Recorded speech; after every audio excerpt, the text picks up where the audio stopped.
Travis King fled racism and abuse in America.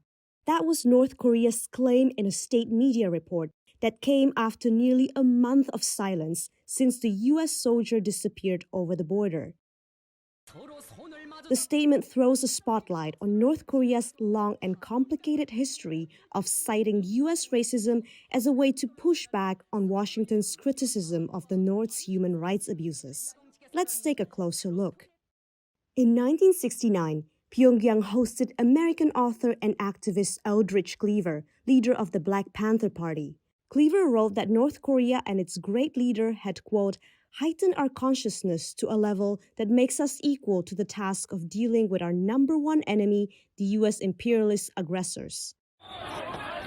In 2018, Pyongyang released a white paper on human rights violations in the U.S., where it accused Donald Trump's administration of aggravating the racial discrimination and misanthropy, citing white supremacist violence in Charlottesville, Virginia.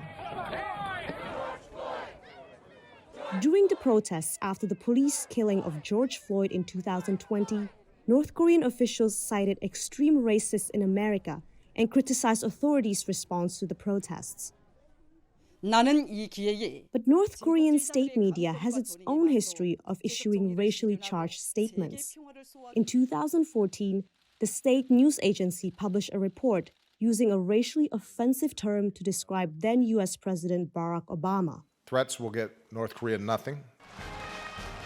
That same year, a landmark UN report on North Korean human rights concluded that the country's security chiefs and possibly leader Kim Jong-un himself should face justice for overseeing a state-controlled system of Nazi-style atrocities.